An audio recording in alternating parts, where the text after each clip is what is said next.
Shalom, saudara-saudara yang terkasih di dalam Tuhan.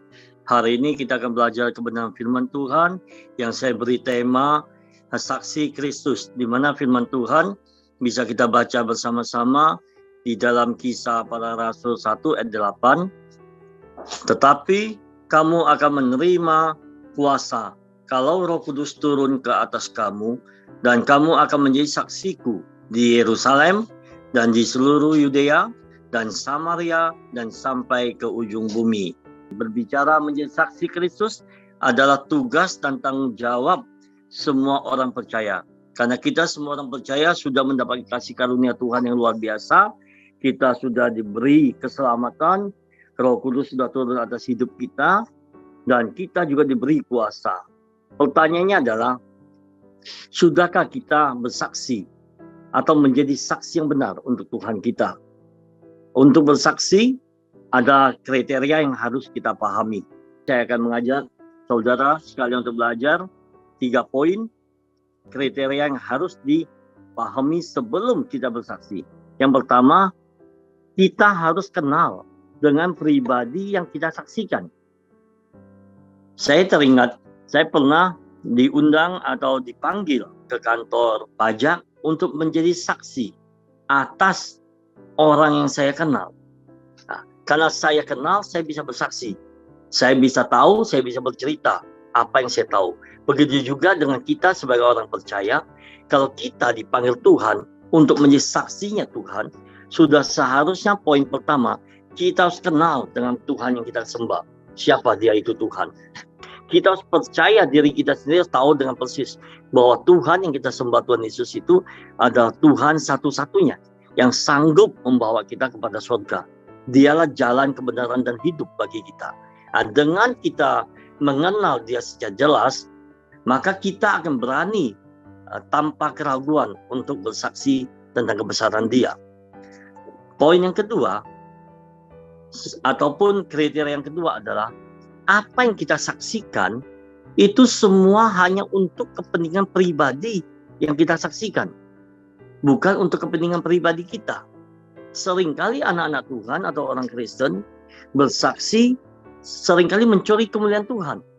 Bersaksi hanya untuk kebanggaan tersendiri. Bersaksi hanya untuk kesombongan sendiri.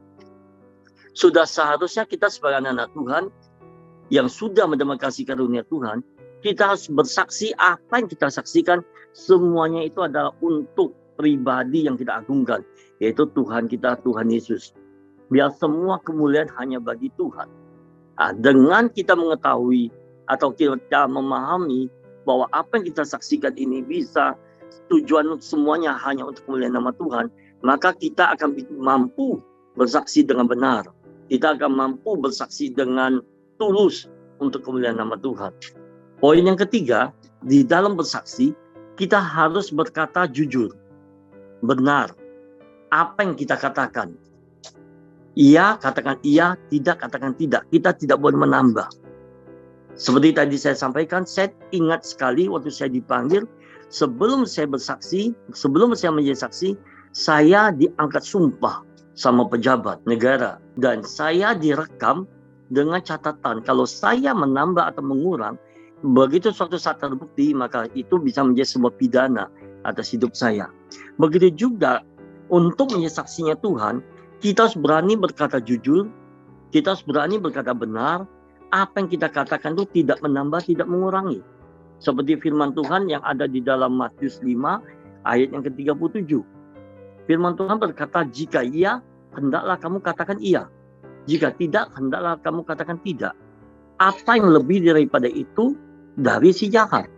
Begitulah kalau kita anak-anak Tuhan, orang Kristen, kalau bersaksi tentang kebaikan Tuhan, tapi kalau kita menambah-nambah, ya, kita menambah-nambah atau kita mengurang-ngurangi, itu semua bukan mendatangkan kemuliaan bagi Tuhan, justru semua akan mendapatkan murka Allah, karena datangnya daripada si jahat.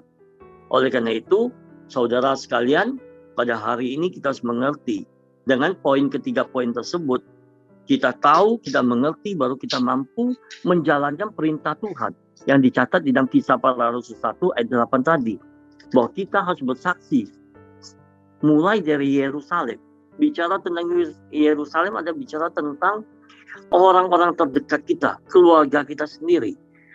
Seringkali orang Kristen bersaksi kemana-mana, tetapi kehidupan di dalam rumah tangga sendiri, kehidupan di lingkungan orang terdekat dia sendiri, dia tidak mencerminkan tentang kemuliaan Tuhan. Karakter Tuhan tidak ada dalam kehidupan dia, sehingga dia tidak akan mampu bersaksi dengan sempurna, bahkan akan menjadi batu sandungan. Oleh karena itu, kita harus mulailah dari yang terdekat, dari keluarga kita sendiri, ayah, ibu, orang tua kita, saudara kita, adik, semua.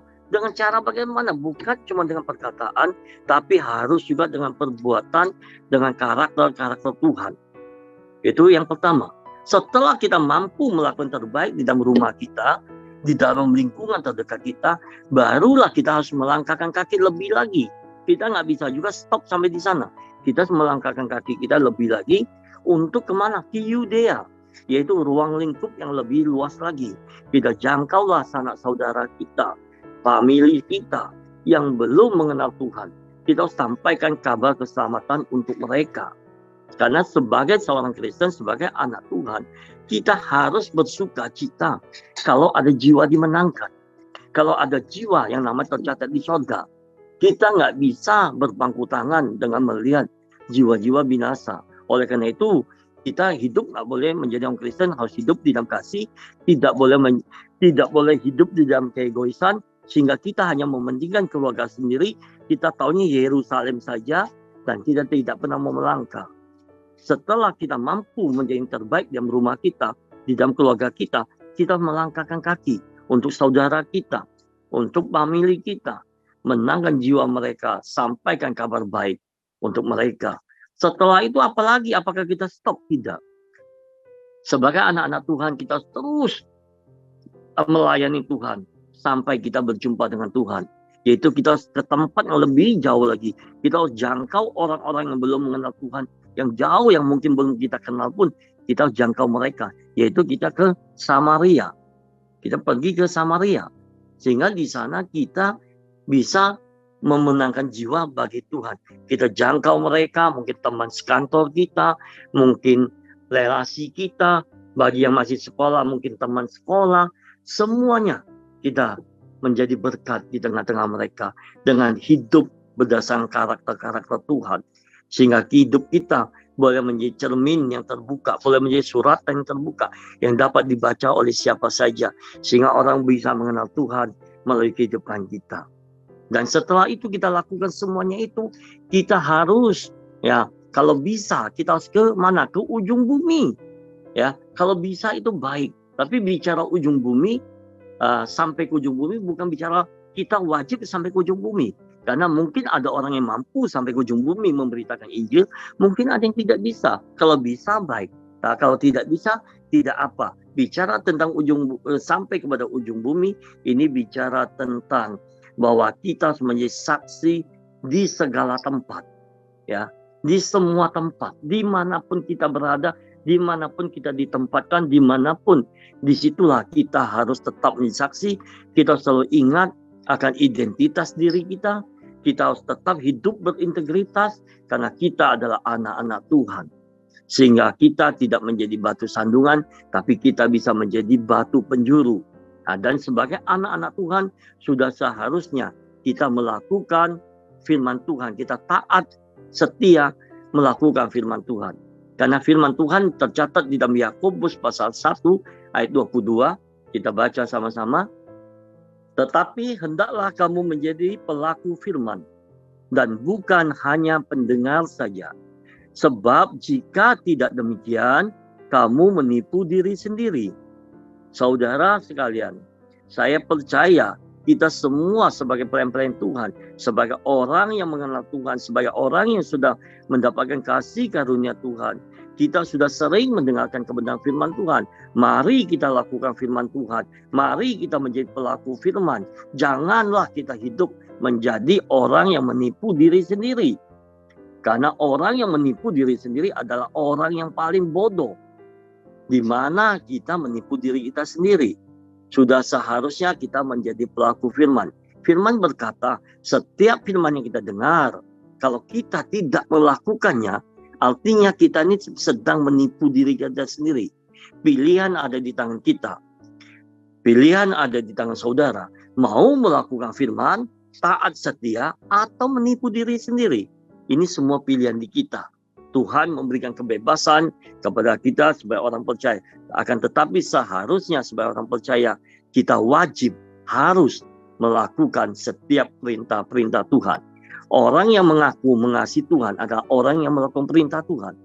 Kalau kita mengaku bahwa kita mengasihi Tuhan, tapi kita tidak pernah mentaati firman Tuhan, berarti kita ini adalah orang yang membohongi diri sendiri, orang menipu diri sendiri, dan menjadi orang tidak berkenan di hadapan Tuhan.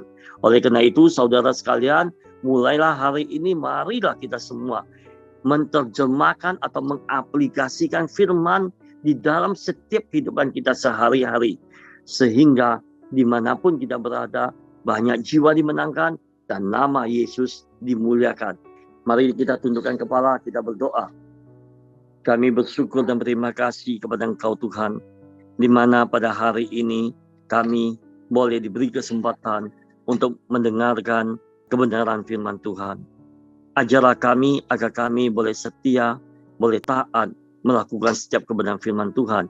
Karena kami percaya kebenaran firman Tuhan itu mengandung janji di dalam kehidupan kami. Kebenaran firman Tuhan itu ada kekuatan bagi setiap kami. Terima kasih Tuhan Yesus, Tuhan kami yang baik. Saat ini, mari kita dekapkan kedua tangan kita di dada. Bagi yang sakit, taruhkanlah tangan di tempat yang sakit. Tuhan Yesus, kami berdoa, kiranya Engkau menolong setiap kami, setiap saudara-saudara kami, yang mana saat ini mungkin sedang mengalami berbagai pergumulan, tantangan, apapun juga permasalahan yang sedang hadapi. Kami minta di dalam nama Tuhan Yesus, Tuhan tolong mereka. Berikan mereka jalan keluar. Berikan mereka pertolongan. Sehingga mereka boleh mendapatkan kelepasan. Sehingga mereka boleh terhibur yang berduka. Mereka yang sakit boleh disembuhkan di dalam nama Yesus. Dan bagi saudara sekalian yang masih ada pergumulan, mari hubungi nomor yang tertera di bawah ini. Tuhan Yesus memberkati.